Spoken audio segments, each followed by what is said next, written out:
खिनः सर्वे सन्तु निरामयाः सर्वे भद्राणि पश्यन्तु मा कश्चित् दुःखभाग् भवेत्। ओम शांति शांति शांति। भगवान श्री कृष्ण के जन्मोत्सव के निमित्त से पूरे देश में त्योहार मनाया जाता है। ये भगवान श्री राधा कृष्ण के मंदिर में भी गीता भवन में प्रतिवर्ष ये आयोजन होता है। बहुत बार हम भी आपके बीच आए हैं। कैसे हम आपकी बुद्धि में एक बात बिठाएं कि जो कुछ भी दुनिया में संतों ने कहा है, किसी भी संत ने कहा है, किसी स्तर से कहा है, वो सब जरूरी है। किसी ने हमारे नशे छुड़ाए, वो भी हमारा ही तैसी है। किसी ने हमें चित्रवान बनाया, वो भी हमारा ही तैसी है। किसी ने हमें ध्यान सिखाया, चक्र जगाए, रोशनी का दर्शन कराया, शक्तिपात किया, उसके भी हम आभारी हैं। इस समाज को कुछ न कुछ दिया है। परोपकाराय शताम विभूतयः। संतों का सब कुछ दूसरे के लिए है। वृक्ष अपने लिए नहीं फलता, नदियां अपना पानी खुद नहीं पीती, अपनी रोशनी का लाभ खुद नहीं लेता, जमीन अपना पैदा किया अन्न खुद नहीं खाती। तो संत को भी यही कहते हैं, संत बिटप सरिता गिरिधरणी, परहित हेतु धन की करनी। रामायण ने गिनाया संत, बिटप वृक्ष, सरिता नदी, गिरी पहाड़, धरनी पृथ्वी। ये अपने लिए नहीं है। तो पृथ्वी जड़ है, नदी जड़ है, पहाड़ जड़ है, वृक्ष जड़ है। ये दूसरे के उपकार के लिए हैं। इन विचारों का कोई भी मतलब नहीं है। वो ना करना चाहें तुम्हारी सेवा, तब भी उनसे ले लोगे। पेड़ तुम्हें फल देता है, ये अच्छी बात है। परमात्मा ने ऐसा बनाया है कि उसके फल खुद नहीं खाता, वो कोई खाता है। नदी अपना पानी नहीं पीती, लोग पीते हैं। जमीन हमारे काम आती है, औरों के काम आती है। जमीन का होना जैसे दूसरे के लिए। लेकिन इनको कौन सी अकल है कि काम आए कि ना आए, हमारा कोई पानी पिए कि ना पिए। पहाड़ की क्या योजना है कि हमारे टुकड़ों को तुम रोड पर लगा लो, दीवालों पर लगा लो। वृक्ष की ओर से, नदी की ओर से, पहाड़ की ओर से, धरती की ओर से तो कोई योजना नहीं है। फिर भी ये लोगों के काम आते जरूर है, अपने काम खुद नहीं आते। केवल मनुष्यों में संत होता है। संत, संत का मतलब मैं नहीं। ग्रंथ ने तो संत का नाम लिया है, उन्होंने मेरा तुम्हारा कुछ नहीं कहा। जैसे 2 और 2 मिलके 4 होते हैं, 2 + 2 4। उसमें ये नहीं कि हिंदुस्तान में, पाकिस्तान में, चीन में, अमेरिका में, ऐसा कुछ नहीं। गणित गणित। तो ये दूसरे के उपकार के लिए हैं। तो संत भी अपने लिए नहीं होता। अपना जिसका काम अभी भी बाकी हो, वो अभी संत नहीं है। साधक तो है, साधक है, मुनि है, संत नहीं है। क्योंकि रामायण में एक चौपाई और है, सुर नर मुनि की याही रीति। एक तरफ तो संत और वृक्ष, इनको बताया कि ये परहित के लिए है, और एक तरफ दूसरी बताई, सुर नर मुनि की याही रीति, स्वार्थ लाग करई सब प्रीति। संत होना मेरी दृष्टि से सबसे कठिन काम है, सबसे कठिन है संत होना। आप हम सबको संत मत समझो, हम तो साधक हैं, उस रास्ते पर चल रहे हैं। पूरे संत के लक्षण अभी आप सुन लें कि जो वृक्ष की तरह हो, जो नदी की तरह हो, जो पहाड़ की तरह हो, जो पृथ्वी की तरह हो, ऐसा जो व्यक्ति हो वो संत है, जिसका अपने लिए कोई मतलब ही नहीं, स्वर्ग भी नहीं जाना चाहता।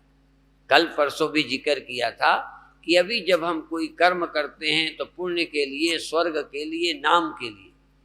पेड़ हमें फल नाम के लिए नहीं देता, स्वर्ग जाने के लिए नहीं देता, नदी हमें अपना पानी यश कमाने के लिए नहीं देती, कोई उसको ख्याल ही नहीं है। लेकिन फिर भी जड़ हैं, उनको ख्याल है ही नहीं, तो क्या करें, उनका मतलब क्या है। लेकिन जिसके पास दिमाग है वो निश्चित या तो स्वार्थी होगा या संत होगा। ध्यान देना, दिमागदार व्यक्ति जिसके दिमाग है वो पेड़ नहीं हो सकता, वो पहाड़ की तरह नहीं हो सकता, वो जमीन की तरह नहीं हो सकता, वो नदी की तरह परोपकारी नहीं हो सकता, और यदि हो गया तो फिर वो मनुष्य नहीं है। मनुष्य तो अपने लाभ के लिए सोचता रहता है, अपने घर के लिए, अपने लाभ के लिए, अपने नाम के लिए, अगले जन्म के लिए, स्वर्ग के लिए, मोक्ष के लिए। सुबह से शाम तक इसकी क्रिया स्वार्थ से होती है, लेकिन संत की क्रिया परमार्थ के लिए होती है। परमार्थ के कारण संतन धर्यो शरीर। लेकिन वही रामायण कहती है, सुर नर मुनि की याही रीति, स्वार्थ लाग करहि सब प्रीति। सुर देवता, मुनि नर, सुर नर मुनि, ये जो मनन चिंतन करने वाले, घर छोड़ने वाले, ये मुनि लोग, और नर हम सब लोग, नर मुनि और सुर देवता, जो हम लोगों को नहीं दिखते, सुना है हमने, उन सब की रीति है कि स्वार्थ के कारण प्रेम करते हैं। कोई अपना मतलब होता है तो, कल परसों मैंने कहा था आपने ब्याह किया है, सचमुच बताओ अपनी पत्नी के भले के लिए ब्याह किया, आपका मतलब नहीं है। हम अपने मतलब के बिना कुछ चलते ही नहीं। यहां तक देश के राजनीतिक लोग अपनी कुर्सी के लिए देश को नुकसान पहुंचता हो तो स्वीकार है, पर कुर्सी मेरे को मिलनी चाहिए। राम जन्मभूमि का मंदिर बने या न बने,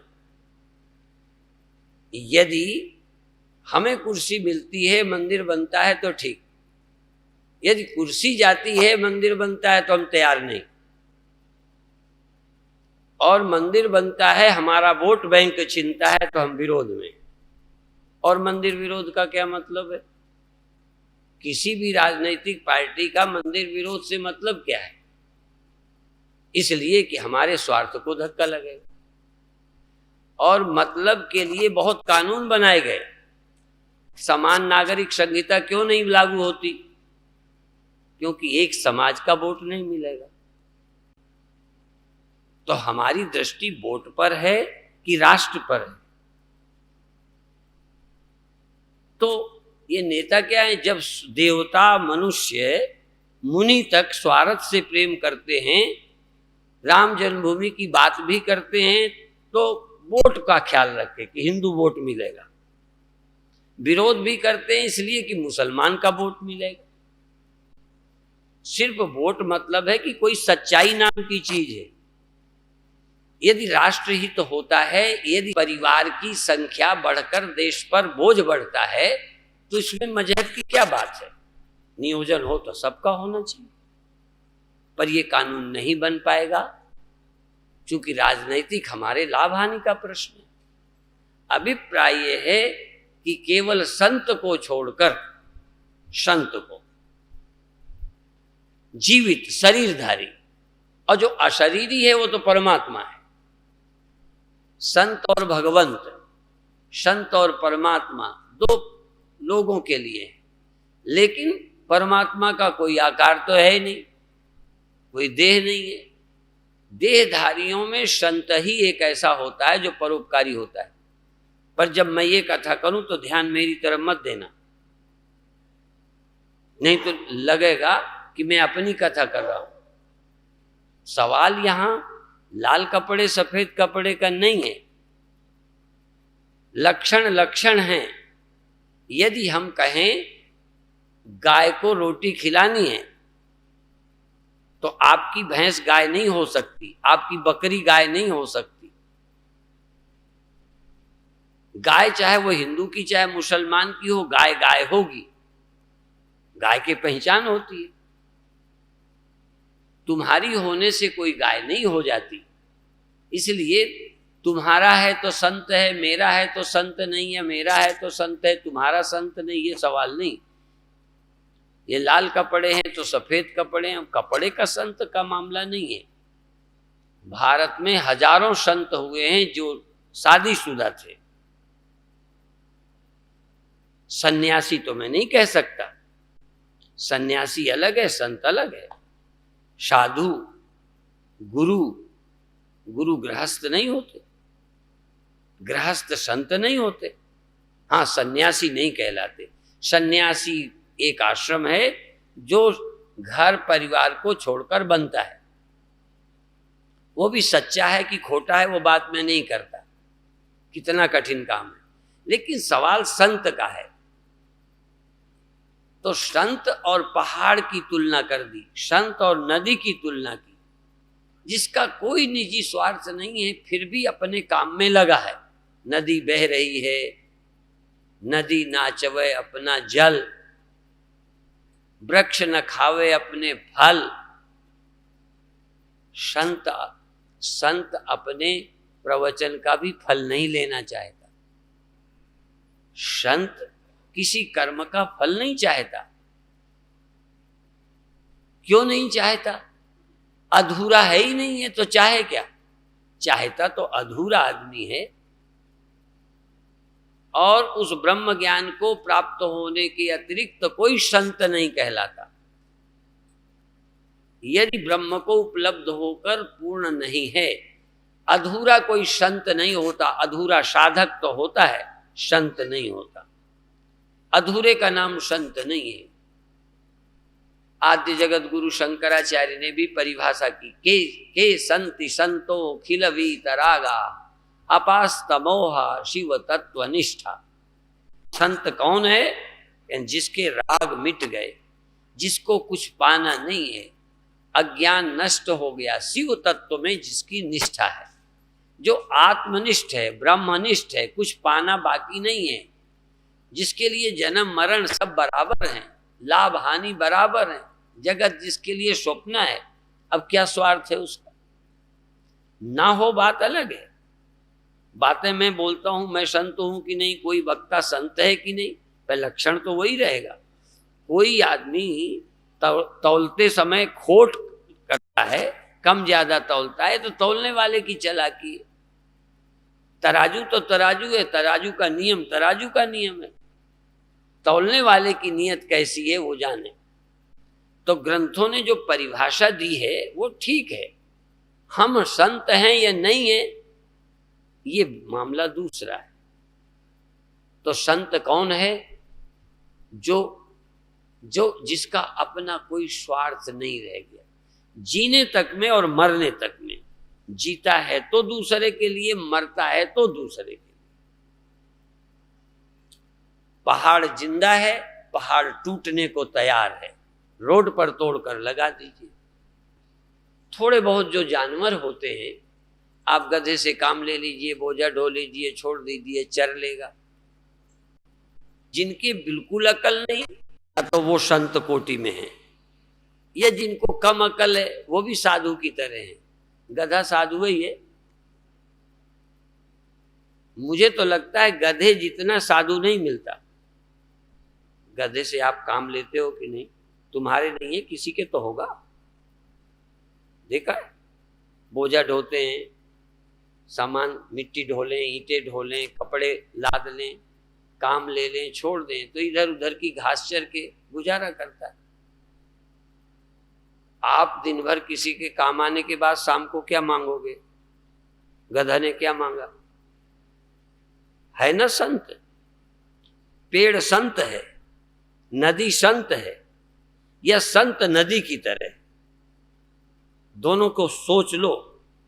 गधा संत है और संत गधे की तरह होता है, काम भी ले लो तब भी कोई शिकायत नहीं, काम आ जाए। मैं तो कहते ही हूं, खोजत खोजत पाया अंत, जैसे गधा तैसे संत। सुनने में बड़ा बुरा लगता होगा, क्योंकि गधा बहुत बदनाम है। गधा को लोग, ये आदमी गधा है, कहां गधा है कोई आदमी गधा? आदमी जितना चालाक, स्वार्थी, खिलाड़ी, मतलबी कोई है? आप आदमी को गधे से तो तुलना करते हो। हम तो गधे से सिर्फ संत की तुलना करते हैं, हम संत की पेड़ से तुलना करते हैं, हम संत की नदी से तुलना करते हैं, और तुम इन शैतानों को गधे से तुलना करते हो। गधा तो शैतान नहीं है।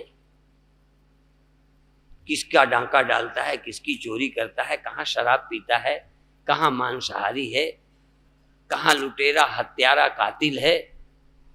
गधे में कौन सी कमी है? सिर्फ इतने कि परमात्मा से परिचित नहीं है, सीधा साधा है।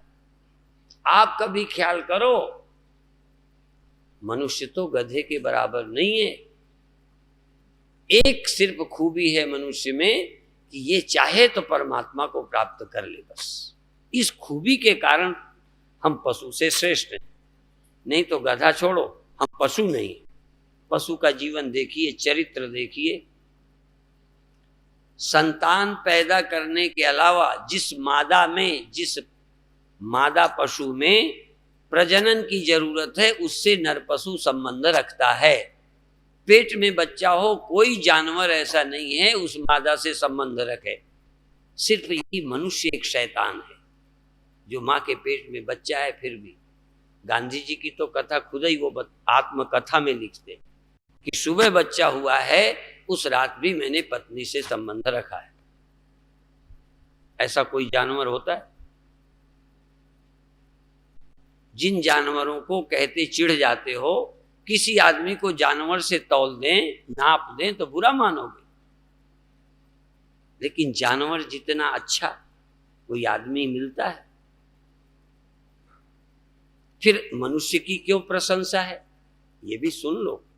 सिर्फ इसलिए कि गुण गोविंद गा सकता है, और यदि ये नहीं किया तो जन्म आकार।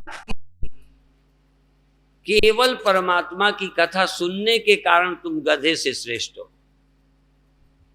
तुम जानवर से श्रेष्ठ हो, तुम सांप बिच्छू से श्रेष्ठ हो, क्योंकि तुम उस सत्य को खोज सकते हो जिसको कोई मनुष्य के सिवा नहीं खोज सकता।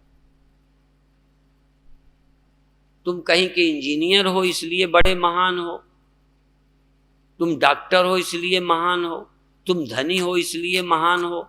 ये तुम्हारी परिभाषा है, संतों की नहीं है। संतों की एक परिभाषा है कि तुम इसलिए महान हो कि ब्रह्म की खोज तुम कर सकते हो, कोई जानवर नहीं कर सकता।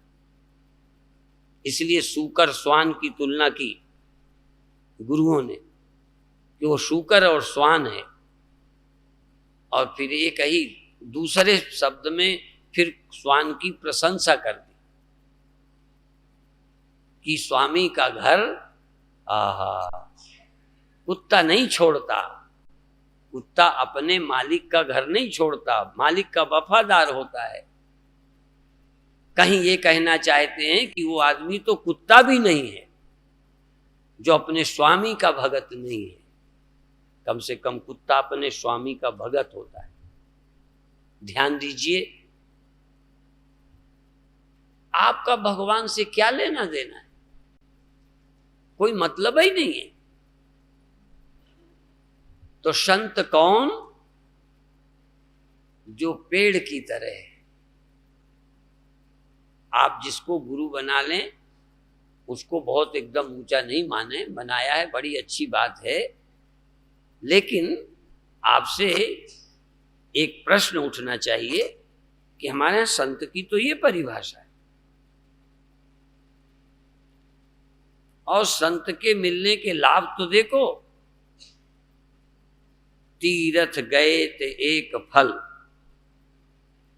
तीरथ गए ते एक फल, संत मिले फल चार।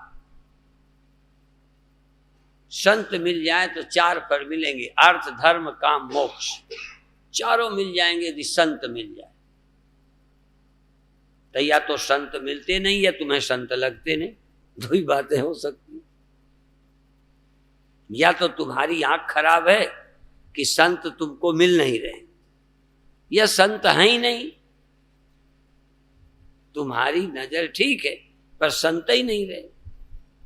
तो संत मिले तो हरि मिले, अंतस रही नरेक, मनसा बाचा कर्मणा साधु साहेब एक।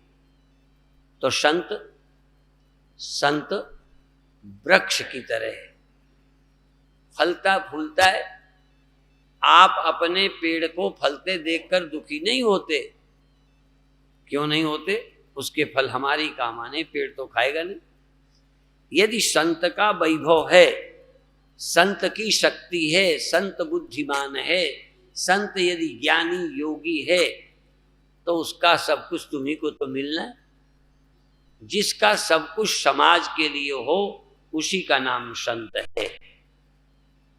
इसलिए आप वृक्ष को देखें, नदी को देखें, तो फिर गोस्वामी जी कहते हैं सुर नर मुनि की याही रीति, सुर नर मुनि की याही रीति, स्वार्थ लाग करें सब प्रीति। पर संत को नहीं कहा, संत को कहा विटप सरिता गिरिधरनी, पर हित हेतु इन्हन की करनी। इन सब की, पेड़ की और साधु की, पहाड़ की और साधु की, नदी की और साधु की एक करनी है। बह रहा है औरों के लिए, चलता फिरता है औरों के लिए। नदी बहती है, वही नदी वहां हिमांचल के लिए, वही बह के इधर आ रही है, आगे जा रही है, लोगों को पानी पिला रही है। साधु चलता फिरता समाज को कुछ दे रहा है, बांट रहा है। यही जीवन है। अब अपने को कुछ चाहिए नहीं, चाहिए तो संत नहीं। चाह गई चिंता मिटी, मनुआ बेपरवाह, जिसको कछु न चाहिए सो साहन के साथ। संत तो साहों का शाह होता है। संत ही अकेला है जो सचमुच बादशाहों का बादशाह होता है। लोग तो दूसरे पर कब्जा करते हैं, तब वो बादशाह होते हैं, दूसरे पर हुकूमत करते हैं। संत तो किसी पर हुकूमत ही नहीं करता, बल्कि सबके काम आता है। बैल की तरह, गधे की तरह, जीव जंतु की तरह, पेड़ की तरह लोगों के काम आता है। और साथ में जड़ नहीं है, अकल है। देखो, अकल हमेशा स्वार्थी बना देती, पर अकल होते हुए कोई पेड़ की तरह हो। जितने अकल वाले हैं राजा बनना चाहते हैं, महाराजा बनना चाहते हैं, धनी बनना चाहते हैं, लूटना चाहते हैं। किसी अकल वाले को देख लो, दांव नहीं मारेगा। ये तो फल बेचने वाले के यहाँ जाना, तुम छांट के रख रहे हो, तब तक 4-6 वो रद्दी रख देगा और वजन में ज्यादा रखेगा। जब तराजू में चढ़ाएगा तो अच्छा तुम्हारा रखा बाहर कर देगा, अपना वाला पहले डाल देता है। रोज हम देखते हैं, क्योंकि फल हमारे यहाँ आते हैं किसी दुकानदार के, तो हमको तो मालूम है। कई बार तो उसी के भरोसे रहते हैं, कई लेने वाले भी बड़े चतुर हैं, छांट के अपने वाले रखते हैं। तब तक वो सहायता करता है मालिक, दुकानदार कुछ वो रखता है, और जानबूझकर इतने ज्यादा रख देता है कि निकालना पड़े। तो निकालते समय तुम्हारे रखे वाले निकालेगा, अपने रखे वाले नहीं निकालेगा। कितना कुशल है। कोई जानवर इतना समझदार है? इसी पे नाज करते हो ना आप कि हम समझदार हैं। बेईमान हो, नाज करते हो। इस बुद्धि पर तुम गर्व करते हो जिसने तुम्हें बदमाश बनाया है, लुटेरा बनाया है, ठग बनाया है, शोषण बनाया है। इस पर तुम नाज करते हो। इसीलिए कई ने कहा हा, इश्क पर नाज करे कोई तो कुछ बात भी है। इश्क पर नाज करे कोई तो कुछ बात भी है। हुस्न पर नाज ही क्या है, हुस्न तो ढल जाता है। हुस्न पर क्या नाज करना, तुम्हारा कोई हक है? यदि तुम्हारा प्यार है, इश्क है, तो उस पर थोड़ा नाज हो सकता है। ऐसे इस अकल पर क्या नाज है? नाज इस बात पर होता कि हमें कोई स्वार्थ नहीं रहा, हम निस्वार्थ हो गए, भगवान के हो गए, हमारा कोई भी पाने की लालसा नहीं रही। इस पर कोई नाज होता कि हम मुक्त हो गए, हम धन्य हो गए, कृतकृत्य हो गए, प्रभु की कृपा से हमें कुछ पाना बाकी नहीं रहा, कोई चिंता बाकी नहीं रही, कोई भय बाकी नहीं रहा, कोई लेना बाकी नहीं रहा। जो कुछ भगवान का दिया है, ये तुदीयम वस्तु गोविंद तुभ्यमेव समर्पित, तेरा दिया तेरे ही काम में लग जाए, मेरा तो कुछ है नहीं, मेरा मुझ में कुछ नहीं, जो कुछ है सो तेरा, तेरा तुझको सौंप के क्या लागे मेरा, है क्या मेरा? ये है साधु का जीना, ये है साधु की नजर। नजर आ गई, साधु हो गए। असल में साधु होना नहीं होता, सोच है, सोच साधु बना देती है, सोच ही बेईमान बना देती है। नजरें बदल गईं तो नजारे बदल गए, किश्ती का रुख बदला तो किनारे बदल गए। समझ बदल गई, जीवन बदल गया। समझ बदल गई, संत हो गए। वैसे भी अपना बना के कुछ मिला नहीं है, जरा ये भी सोच लो।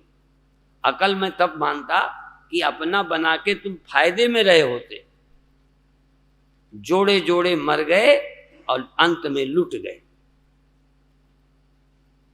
एक प्रदर्शनी थी, प्रदर्शनी की गेट पे लिखा था, अंदर जाने के बाद जो चाहो उठाओ, जो चाहे खाओ, जो चाहे बांध लो। प्रदर्शनी के अंदर गए, मिठाई थी, गहने थे, सोने थे, हीरे थे, जवाहरात थे, कपड़े थे। जो अंदर जाए, कई स्त्रियां तो कपड़े और गहने ढांढ, कोई आदमी कुछ, कोई आदमी कुछ, कोई सोना चांदी बांधे। पर इधर के गेट से जाने का था, उधर के गेट से निकलने का था। उधर के गेट में व्यक्ति खड़े थे, जो खा लिया था उतना तो खा लिया, कई ने मिठाई खाई, कोई गोलगप्पे खाए, कोई ने कैंपा पिया और कुछ सामान बांधा। तो जो खा लिया उतना तो ठीक, उसको क्या कर सकते थे? गेट से निकलने के समय फिर रखा लिया गया, गेट के बाहर कर दिया गया। आपकी भी जिंदगी क्या है? तुम जिस प्रदर्शनी में हाजिर हो, लूटे जाओ, इकट्ठा किए जाओ, जिस दिन गेट बाहर होगे तुम्हारे साथ क्या होगा बताओ? तो उसी की तरह मूर्ख नहीं हो और मानते समझदार हो। जिसके कारण पाप किया, चोरी की, सामान उठाया, ले तो जा न सके, चोर भी कहलाए और ले भी न जा सके। अपना भी बनाते रहे, तो अपना बना के क्या बना पाए मुझे बताओ? कोठी अपनी बना पाए, परिवार अपना बना पाए, क्या अपना बना के ले गए? यदि ले गए तो तुम बुद्धिमान हो, नहीं मूर्ख हो। अब तुम बताओ तुम क्या हो? जो अपना बनाया है ले जाओगे, तो अपना बनाने का अपराध किया, अपना बनाने के कारण पाप किया, अपने बनाने की नियत के कारण संत नहीं हो पाए और गया कुछ भी नहीं। संत ने समझा जब मेरे साथ जाना ही नहीं, पहले से ही कहता है मेरा नहीं है, जो कुछ तेरा है, तेरा तेरे लिए है, बस मेरा कुछ नहीं। बस इतने के कारण वो संत हो गया, वो वृक्ष की तरह हो गया। अच्छा, इसके लिए क्या करना पड़ेगा? संत बनने के लिए क्या करना पड़ेगा? समझ बदलने के अलावा और क्या है? और या तो कहो मैं ले जाऊंगा, फायदे में रहूंगा। प्रदर्शनी वाले का ख्याल करके उत्तर दो, जो खा लिया वो ठीक है कि जो बांध लिया वो ठीक है? जितना खा लिया ठीक है, जो बांध लिया वो गेट पे दे दो, लादे रहो इतनी देर और। गधे की तरह लदे भी रहे, धन की चिंता, बड़े बड़े जो दीसे लोग उनको व्यापे चिंता रोग, चिंता का रोग और रहा। और गए तो क्या लेके गए? ज्यादा इकट्ठा करके छोड़ने की और चिंता में मरे, मिला कुछ नहीं। असाधु निश्चिंत जिया निश्चिंत मरा, ज्यों की त्यों धर दीनी चदरिया। देखो ये बातें जिंदगी के लिए है, ये सुनने के लिए नहीं है। यदि जिंदगी जीना चाहते हो, जीने का ढंग चाहते हो, तो यही एक तरीका है कि गधे बनकर मत जियो, हल्के होके जियो। फिर कभी कभी मैं गधे की एक प्रशंसा और करता हूं, कितना भी बोझा लादो ढोलो, जरा सा बोझा हटाया कि वो अपने शरीर की थकान को हटाने के लिए गधा लौट जाता है। देखा होगा, लोटा उसकी थकान गई। इसीलिए कहावत है, राही प्यासा क्यों गधा उदासा क्यों। गधा उदास क्यों, लोटा नहीं था, लोट ले उदासी गई। तो देखो इतनी देर बोझा ढोके उसको थकान हटाने का तरीका है, लौट गया हल्का हो गया। आपको तरीका आता है? समझदार आदमी को बोझा हटाने का, थकान मिटाने का, चिंता हटाने का तरीका नहीं आता। गधे को भगवान ने सिखा के भेज दिया, न कोई गीता पढ़ी न रामायण पढ़ी, पलट मारता है, थकान चली जाती है। कैसे समझाएं कि परमात्मा ने क्या क्या दे के भेजा है सबको। हमको भी भगवान ने अकल दे के भेजा था कि हम परमात्मा की महिमा जानेंगे, जगत को माया समझेंगे, स्वप्न समझेंगे। अकल तो इसलिए दी थी, पर हम अकलमंद होकर भी भगवान की महिमा न समझकर अपना बनाने के चक्कर में शैतान बन गए, हैवान बन गए, अत्याचारी बन गए, बेईमान बन गए, भगवान न बन सके। ये हमको अकल मिली थी कि नर से हम नारायण हो जाते, अधूरे से पूरे हो जाते। पूरा तो होना चाहते हो, पर पूरा होना चाहते हो पद से, धन से जोड़कर, अपना बनाकर, पर भगवान बनते हैं अपना छोड़कर। अपना बना के कोई भगवान नहीं बना। बेईमान तो बना है, चोर बना है, बोझिल बना है, त्याग करके भगवान बना है। त्यागे नहीं के आत्म तत्व मानुष, एकमात्र त्याग से कुछ भी मेरा नहीं है, कुछ मेरा नहीं है, कुछ आए न मोरा, कुछ मेरा नहीं है, कुछ मेरा नहीं है। और ये बात नहीं है, सच्चाई है कि तुम्हारा नहीं है, पर ये सच्चाई समझ में नहीं आती कि मेरा नहीं है, क्योंकि जिनके बीच रहते हैं उन्होंने भी मेरा बनाया, तो हमारा भी दिमाग खराब होता है। इसने बनाया, इसने तो अपन भी बनाया अपना। ये बड़े फायदे में है। जिन्होंने अपना बनाया तुम्हें फायदे में लगते हैं कि घाटे में, झूठ नहीं बोलना। लेकिन यदि वो फायदे में न दिखते तो तुम ये रास्ता ना अपनाते। हमें लगता है ये तो देखो जोड़ करके बड़ा बन गया। ये ख्याल आता ही नहीं है कि ये सिर्फ पागलपन है इसका। मैं ठीक हूं, मुझे 2 रोटी चाहिए, मिल रही है। साईं इतना दीजिए जामे कुटुंब समाए, मैं भी भूखा ना रहूं, अतिथि ना भूखा जाए। मुझे खाने को मिल जाए, पहनने को मिल जाए, रहने को तन ढकने को कपड़ा और शरीर को रखने की एक झोपड़ी मिल जाए। बाकी तो छोड़ के जाना है, इकट्ठा क्या करना। हम लोग कुंभ मेले में जाते हैं, टेंट रावटियां लगा लेते हैं, टिमटाम लगाते हैं, लंगर लगाते हैं, सब जो काम घर में चाहिए सब करते हैं, लेकिन 1 महीने के लिए पहले से पता है। इसलिए उखाड़ने में छाती नहीं कूटते हम लोग।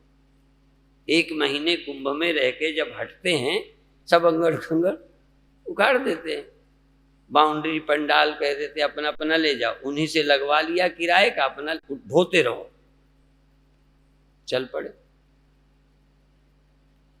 तो आप भी देखो कि अंगड़ खंगड़ ले जाओगे कि यहीं छोड़ जाना पड़ेगा। और इस समय नंगल वालों के सामने तो वैसे भी समस्या आ गई। कहते नौकरी से निकाले जाएंगे, ये सब बेचा जा रहा है। क्या चिंता है, 2 रोटी नहीं मिलेगी, पर क्या है, ये जमा देखने की आदत पड़ गई है, ढेर देखने की आदत पड़ गई है, छाती ठंडी हो जाती है। मैं नहीं कहता कि तुम ना देखो, देखो, लेकिन ये मुक्ति नहीं है। मुक्त हो जाओ, मुक्त। कैसे? चिंता से, मेरा बनाने से बाज आ जाओ, मेरा बनाने से बाज आ जाओ। मेरा मत बनाओ, मेरा बनाने से रोगे। पहले भी बताया, तुलसीदास मैं मोर गए बिन को भव त्रास न सावे। मैं और मेरा, मैं मोर गए बिन, मैं और मेरा दो न जाएं तो संसार के दुख नहीं मिटते। तुलसीदास मैं मोर, मैं मेरा, गए बिन, को चैलेंज है, को बहुत त्रास नसावे। कौन माई का लाल है, कौन बहादुर है, कौन तुम्हारा सहयोगी है जो तुम्हारे भवरोग दुख मिटा देगा? मैं और मेरा गए बिना। और मैं और मेरा मिट गया, कौन है जोरदार ताकतवर काल समय जो तुम्हें सता सके? है कोई दमदार जो तुम्हें सताए? इसलिए कोई तुम्हें नहीं सताता, तुम अपने ही अज्ञान अहंकार से सताए जा रहे हो। कोई तुम्हें दुख देने वाला, काहू न को सुख दुख कर दाता, निज कृत कर्म भोग सब भ्राता। अपने ही अज्ञान अविद्या अंधकार से दुखी हो, कोई तुम्हें दुख नहीं दे सकता। और दुख दे रहा है कहीं न कहीं मेरी ही गलती होगी। यदि मैं मर रहा हूं तो काल नहीं मारा, मैं देह हूं, यह अभिमान तुम्हें मार रहा है। यदि तुम कम हो, ज्यादा हो जाते हो, तो ये मेरा बनाने की प्रवृत्ति के कारण लगता है मैं कुछ बड़ा हो गया हूं, कुछ छोटा हो गया हूं। जोड़ लिया, थोड़े बड़े हो गए, न जोड़ पाए, छोटे रह गए। यदि मेरा बनाने का ख्याल ही खोपड़ी में नहीं है तो छोटे हो कि बड़े हो, गरीब हो कि अमीर हो, यदि देह ही नहीं हो तुम तो जवान हो कि बूढ़े हो, और मरोगे कब? असल में अध्यात्म लोग सुनते ही नहीं है। जो असल में कथा सुननी चाहिए। अच्छा, भगवान कृष्ण ने अर्जुन को कौन सी सुनाई? जन्माष्टमी है ना। भगवान कृष्ण ने अर्जुन को जो कथा सुनाई वो जन्माष्टमी को सुनानी चाहिए कि नहीं? कि सिर्फ भगवान की लीलाएं सुनाना चाहिए? जो स्कीम आपकी हो बताओ। भगवान ने जो सुनाया वो नहीं सुनाना चाहिए। जो भगवान खुद सुना रहे हैं अर्जुन को, यदि वो हम सुना रहे हैं तो हम तो वही भगवान का कहा हुआ सुना रहे हैं। उनके जन्मदिन पर वो खुश होंगे कि कम से कम हमारी बात तो कोई सुना रहा है। अपन तो भगवान की बात ही नहीं सुनाते, जिसको सुनाने से जीवों का जीवन धन्य हो जाता है, कृतकृत्य हो जाता है, जन्म लेना सफल हो जाता है, सफल हो जाता है। आप कौन हैं? कौन है? ये आदमी बने ही जीव जन्मे और आदमी ही बने मर जाओगे। आए थे मनुष्य बनकर, जाएंगे नारायण होकर। आए थे तो मरने वाला समझते थे, जाएंगे तो अमर होकर जाएंगे। आए थे तो कामनाएं लेके आए थे, और जाएंगे तो कामनाओं से रहित तो होकर जाएंगे। आए थे तो वासनाओं का ढेर था, जाएंगे तो एक भी वासना मेरे साथ नहीं हो। पहले हम बंधन में थे, जब आए थे हम मुक्त होकर जाएं। अज्ञानी होके आए थे, नहीं जानते थे ईश्वर क्या है, धर्म क्या है, क्यों आए हैं नहीं जानते थे।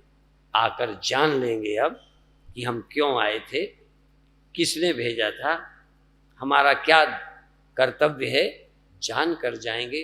अज्ञानी आए और ज्ञानी होके जाएंगे, इतना तो करें। और भी वो आदमी पुरुषार्थी कहलाता है कि जब जन्मा था तो निर्धन था, मरते दिन तक धनी हो गया। इसी तरह से जब आए थे तो ना समझ थे, पता ही नहीं था क्या ईश्वर होता है, क्या जीव होता है, कहाँ जाना होता है, क्यों जाना होता है, कुछ पता नहीं था। जैसे जानवरों को कुछ पता नहीं होता, इस मामले में जानवर बुरे हैं, उन्हें कुछ पता नहीं कहाँ से आए हैं, पर फिर भी कुछ ना पता हो तब भी ठीक। जानवर को कुछ पता नहीं है इसलिए ज्यादा मस्त है। तो दो बातें हैं, या तो बिल्कुल हम जानवर ही हो, कुछ पता ही ना हो तब भी ठीक है। जानवरों को यदि ये पता नहीं है ईश्वर है, तो जानवरों को ये भी पता नहीं है कि ईश्वर नहीं है। किसी जानवर को ये पता है कि ईश्वर नहीं है? ये दो पाया वाला यही कहता है ईश्वर ईश्वर कुछ नहीं है। जानवर यदि ईश्वर को मानता नहीं है तो इनकार भी नहीं करता। किसी जानवर से पूछो, कभी नहीं कहेगा कि ईश्वर नहीं है, कहेगा मुझे नहीं पता। ईमानदार तो है वो। और तुमको आता पता कुछ नहीं, ईश्वर ईश्वर नहीं है, जैसे सब तुम जान गए, तुम सर्वज्ञ हो क्या? तो क्यों दावा करते हो कि ईश्वर नहीं है, नरक नहीं है, फलाना नहीं है, पाप पुण्य नहीं है, क्यों इनकार करते हो? तो आप जब तुम आए जगत में, जगत हंसा, तुम रोए। जब आए थे तो तुम रोए थे, पेट से निकले रोए, जगत खुश हुआ, हमारे घर लल्ला हुआ, लल्ला हुआ, खुश हुए, बधाई बजी, थालियां, नगारे, ढोल की छेने खड़काए। तुम जब आए जगत में, जग हंसा तू रोए, ऐसी करनी कर चलो, तुम हंसो जग रोए। पर इतना हमें पता है, जग चाहे रोए पर तुम हंसते जाओ, ये बड़ा कठिन है। जगत रो भी सकता है तुम्हारे जाने पर, जगत खुश भी हो सकता है कि अच्छा है शैतान मरा, एरिया भर को परेशान करता था। पर एरिया के लोग दुखी भी हो सकते हैं तुम्हारे मरने से, रो सकते हैं, पर तुम उनके रोने से हंसते जाओगे क्या? तुम्हारे मरे में तुम्हारे घर के लोग रोएंगे, चलो दुनिया ना रोए, इतने मान नहीं पे घर के तो रोएंगे। तो जब वो रोएंगे तो तुम हंसते जाओगे? हंसते तो हो जाएंगे जो मरते ही नहीं, हंसते हो जाएंगे जिनके लिए मरना है ही नहीं, जो ज्ञानी है, जिनका अपना कुछ है ही नहीं, वो लूट नहीं रहे, तुम्हारा सब कुछ छूट रहा है, तुम हंसते जाओगे। देखोगे इतना रुपया बैंक का क्या होगा, ये तीसरी कोठी का क्या होगा, ये लड़के सब बर्बाद कर देंगे, जिंदगी में मैंने घी रोटी लगा के नहीं खाया, मैं सब बचाता रहा, जोड़ता रहा, ये नंगा नाच करेंगे मेरे पैसे पर, जिनको जीते भी मैंने खर्चने नहीं दिया, अच्छे कपड़े नहीं पहनने दिए लड़कों को, फजूल खर्ची से रोका था, अब तुम रोकोगे? अब कहाँ खर्चेंगे? तो मर मिटे जिसके लिए, उसको छोड़ते समय चिंता नहीं होगी। एक मुझे बंबई में मिले, पत्नी प्रिंसिपल थी और पति भी डॉक्टर थे, अच्छी खासी कमाई थी, संतान कोई नहीं थी, बूढ़े हो गए थे। कहने लगे बैंक में रुपया पड़ा है स्वामी जी, क्या होगा? मैंने कहा मर जाओ, सब संभाल लेंगे, चिंता मत करो। नहीं घर के हैं तो दूसरे संभालेंगे, नहीं बैंक वालों को तो मिल ही जाएगा। बैंक वाले तो चाहते ही हैं कि कोई वारिस ना हो। जो लोग दूसरा नाम नहीं देते, बैंक वाले मुश्किल में देते हैं, कोई ना कोई बहाना निकाल के नहीं देना पड़े ऐसा स्कीम बैंक वाले निकालते। और बहुत कम लोग हैं जो दूसरा नाम डालते हैं। आदमी बड़ा खिलाड़ी है, दूसरा नाम ज्यादातर लोग नहीं डालते, और बाद में वो फिर बैंक में जब्त तो होता है, पड़ा रह जाता है। तो मैंने तो उनको व्यंग्य में यही कहा कि तुम मर जाओ, चिंता मत करो, धन को संभालने वाले बहुत हैं। लोग तो मना रहे होंगे कि कब मरो तुम, जिसके भी ज्यादा है वो मनाने लगते हैं, महंतों को चेला मनाते हैं कि कब मरे तो महंती मुझे मिल जाए। जैसे राजनीति में कब सरकार गिरे, गिराने की योजनाएं बनती ही रहती, कब सरकार गिरे तो हमें मौका मिले। यहाँ कितने को मौका मिला है, मिला क्या है? तो ये पागल नहीं है, इस 4 दिन के बैठने के लिए तरसते हैं। यदि देश का भला चाहते तो सलाह करते सब लोग मिलके कि भाई देश का भला करो, कुर्सी की बात छोड़ो। तो थोड़ी देर के बैठने के लिए आहा, क्षण सुख, क्षण भर के सुख के लिए हम सम्मोहित हैं।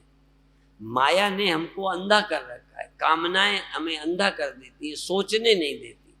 अरे चैन से हम जानवर से ज्यादा चैन में जी सकते थे। जानवर तो कम अकल थे, हम तो अकल वाले थे। अकल वालों को चैन से जीना चाहिए कि कम अकल वालों को? देखो ना, अकल का तो मतलब ये था कि वो चैन से जीना नहीं जानते, बेवकूफ हैं। हम तो समझदार हैं, हमें तो चैन से जीना आना चाहिए। हम तो ज्ञानवान बनते कि क्या है मेरा, निश्चिंत होकर जिए। मनुष्य चाहे तो भगवान होकर जिए, मनुष्य चाहे तो मुक्त होकर जिए, मनुष्य चाहे तो धन्य होकर जिए। और मनुष्य होकर यदि ये नहीं किया, बस यही मनुष्य का जन्म व्यर्थ है। इसलिए गुण गोविंद गायो नहीं, जन्म अकारथ कीन। उसने जन्म बेकार कर दिया। इतने 84 लाख घूम करके मनुष्य तन मिला था, इससे इतना बड़ा काम करना था जो किसी योनि में नहीं होना था। लेकिन उस जन्म को भी हमने जानवर से बदतर, जानवर से बुरा हमने समय व्यतीत किया है। इसलिए हम क्या कहें आपको, आपके भाग्य की हम कहां तक सराहना करें। सराहना, आप कभी सोचो हम कौन है। चाह की पूर्ति करना ये बहुत महत्व की बात नहीं है। चाह से मुक्त होना, आवश्यकता से मुक्त नहीं कह रहा मैं। आवश्यकता तो साधु भी पूरी करेगा। बिल्कुल पूर्णता को प्राप्त है वो भी रोटी खाएगा, जो पूर्णता को प्राप्त है उसे भी नींद आएगी। ये कोई परेशान नहीं करने वाली चीज नहीं है। रोटी नहीं परेशान, बड़े होने की ललक ये परेशान की। हमको बड़े होने की, स्वर्ग जाने की, फलाना होने की, ये भूख हमको परेशान की है। बाकी ये रोटी वाली भूख थोड़ी परेशान की है, वो तो जरूरी है। इसलिए खाओ, कपड़े पहनो, कहीं रहो, बाकी कुछ भी होना न चाहो, कुछ होने की इच्छा ही ना हो। और जो हो पहचान लो, तुम अशरीरी आत्मा हो, देह में थोड़ी देर बैठे हो, ये शरीर छूटेगा, तुम्हें कोई चिंता नहीं है, यहाँ बने रहने की भी इच्छा नहीं है। पर ये तभी होगा जब ज्ञानवान हो, ठीक ठीक यथार्थ ज्ञान होगा, तभी बात बनेगी। आप मनुष्य हो, मनुष्य। यह विद्या, ये सुनने का अवसर, ये सत्संग, ये गुरुओं की वाणी, ये भगवत चिंतन किसी योनि में प्राप्त नहीं हो सकता, केवल मनुष्य योनि। लेकिन मनुष्य के दिमाग आया तो 2 दिशाएं, एक तो संसार की तरफ भागता है, एक आत्मा और ब्रह्म की तरफ। तो जो भाग्यशाली आत्मा का चिंतन करते हैं, वो आत्मा को उपलब्ध होकर इस जीवन में मुक्त हो जाते हैं, जीवन में धन्य हो जाते हैं और उनका आना सफल हो जाता है। फिर मरना भी बुरा नहीं लगता, छूटना बुरा नहीं लगता। छूटना तब बुरा लगे जब मेरा कुछ हो। मान लो ब्याह शादी में आजकल वो बुलाते हो ना, भोजन बनाने वाले, पंडाल लगाने वाले सब आते हैं ना। ब्याह शादी के बाद बिल्कुल निश्चित, जब अपना सब कुछ करते थे तो बड़ी जिम्मेदारी थी। ब्याह किया, छुट्टी, अब वो समेटता रहे अपना, बर्तन वो समेटे, पंडाल वो समेटे, उसका काम है। तो ऐसे ही यहाँ रहो, ये सब हमारा हमें नहीं है, ये जुगाड़ सब हो गया है, अपन जब तक हैं चले गए, ये जुगाड़ अपना वो समेट है, हमें क्या करना। तुम सोचोगे पंडाल का क्या होगा, ये बर्तनों का क्या होगा, ये दरियों का क्या बनेगा, ये ब्याह वालों की चिंता है, जिससे लगवाया है वो अपना समेट है, हमें तो उतना पेमेंट से मतलब है बस। ऐसे इस दुनिया में तुम निश्चिंत हो सकते हो, लेकिन ये बात तुम्हारे गहरे प्राणों में उतर जाए।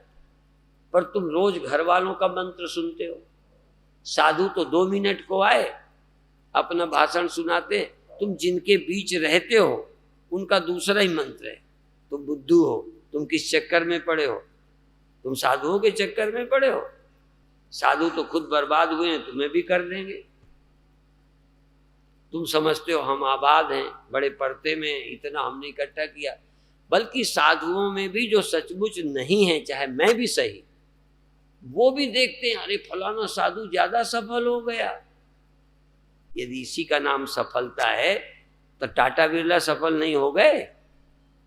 यदि साधु की सफलता इस धन से है, वैभव से है, आश्रमों से है, तो टाटा बिरला डालमिया सफल हैं, फिर तो अमेरिका सबसे ज्यादा सफल है। तो जाओ अमेरिका के चेले बनो। तो ज्ञानहीन व्यक्ति, परमात्मा की आस्था से रहित, धन पर भागने वाला मूर्ख, उनकी तुम नकल करते हो। जब लोग अमेरिका जाते हैं उनसे भी मैं कहता हूं कि आपने धर्म छोड़ा धन के लिए, अमेरिका आए हो कि थोड़ा धनी हो जाएंगे, यहां आकर सब गंवाया है, पाया कुछ नहीं। क्या मिलता है वहां? कई लोगों ने बच्चे गंवाए, बेटियां गंवाई, धर्म गंवाया, विश्वास गंवाया, संस्कृति गंवाई, धन के लिए गए थे और धन भी लेके नहीं आए। मकान किराए पे लिया था, मकान का पेमेंट कर्ज सा, कार कर्ज पर, फलाना कर्ज पर, सब देते रहे, वही चुकता करते रहो, लौट के चले आओ। जो वहाँ रहते थोड़ा भेज देते हैं, वही थोड़ा परते में, जो वहाँ रहते हैं अंत में वहीं का सब हो जाता है। तो वहाँ की कमाई वही गवाई। तो ऐसे यहाँ जो इकट्ठा करोगे यहाँ भी यहीं का यहीं रह जाएगा। तो जीवन में हल्कापन अनुभव करो। अब 5 मिनट को आंख बंद करो, थोड़ा अपने घर की यात्रा करें, थोड़ी देर के लिए। पुरानी आदत तो काम करेगी, पुराना दिमाग वही सोचेगा। ये आमूल चूल परिवर्तन करने के लिए ध्यान है। धीरे धीरे हम उस सत्य की ओर लौट जाएं जहां न तन है न मन है, न तन ही रहा न मन ही रहा, बाजीगर वाला खेल खत्म हो गया। ये सारा दिमाग से उतार दो। तुम नींद में थे तब कहाँ थी दुनिया, तुम स्वप्न में थे तब ये संसार कहाँ था, तुम दूसरी दुनिया में थे। थोड़ी देर को स्वप्न भी छोड़ दो, जागृत से स्वप्न में चले जाओ, यहां से स्वप्न में जाओ। पहले इसको छोड़ दो स्वप्न में, फिर स्वप्न को भी छोड़ दो, फिर तुम नींद में जाओ, फिर नींद को भी छोड़ दो। तुम बिना जागृत के, बिना स्वप्न के, बिना नींद के साक्षी हो जाओ। स्वप्न भी झूठा, संसार भी झूठा, नींद भी झूठी। थोड़ी देर को आती है और चली जाती है, स्वप्न आते जाते हैं, जागृत अवस्था आती जाती है। ये कोई परमानेंट नहीं है, परमानेंट साक्षी है, आत्मा है, चेतन है। इस सत्य को अनुभव करो। तुम चेतन हो, तुम इतना तो मानो, मैं ही देख रहा हूं, मैं ही सुन रहा हूं, मैं ही जान रहा हूं। मैं देह नहीं हूं, देह को जान रहा हूं। मैं सुन रहा हूं, मुझे संसार का पता चल रहा है। मैं चेतन न होता तो पता ही नहीं चलता। मैं रोशनी हूं, जगत रोशन हो रहा है। मैं चैतन्य हूं, ये जगत मुझे भास रहा है। मेरी चेतनता से जगत भासता है। कैसा सुंदर अनुभव, प्रत्यक्ष प्रमाण है। ये सब मेरे ही करके तो भान है। नाम रूप में यदि नहीं होता तो ये कैसे होता भान? ये कैसे भान होता यदि मैं ना होता? ये कैसे भान होता स्वप्न यदि मैं ना होता? कैसे भान होता मन और इंद्रियां यदि मैं नहीं होता? इनको मैं जानने में उलझा पड़ा हूं, मैं को नहीं जानता, मैं को भुला दिया है। इसलिए अपन को आपन ही बिसर्यो, जैसे स्वान कांच मंदिर में भ्रम बस भूखी मर्यो, अपन को आपन ही बिसर्यो। अपन को आप भूल गए, मैं कौन हूं, मैं कौन हूं, मैं कौन हूं। मैं देख रहा हूं, मैं सुन रहा हूं, मैं जान रहा हूं, और मैं न जान रहा हूं न जानने में आ रहा हूं। मैं सिर्फ चेतन हूं, दृष्टा हूं, सिर्फ साक्षी हूं, सिर्फ हूं, सिर्फ हूं, न सुनने वाला न देखने वाला। यदि सुनाई देता है तो मैं ही माया की इंद्रियों द्वारा, माया के कानों द्वारा, माया की आंखों द्वारा, माया के मन द्वारा जगत को जानता हूं। यदि माया की चीज छोड़ दूं तो माया का जगत नहीं दिखेगा। इसीलिए मिथ्या दृष्टा की मिथ्या दृष्टि में मिथ्या जगत सत्य लगता है। दृष्टा मिथ्या, दृष्टि मिथ्या, दृश्य मिथ्या। माया के मन से, माया की इंद्रियों से माया का जगत सच्चा लगता है। तो माया की इंद्रियां छोड़ो, माया का मन छोड़ो, माया का जगत आप ही खो जाएगा। तो बिना माया के मायातीत, बिना माया के शुद्ध चैतन्य, बिना अज्ञान स्वप्न का सत्य, न जहां अज्ञान है न जहां स्वप्न है, न कल्पना है न नासमझी है, केवल चैतन्य तत्व है। इस चैतन्यता का अनुभव करो, साक्षात अनुभव करो। इतना ही कहकर अभी समाप्त करते हैं।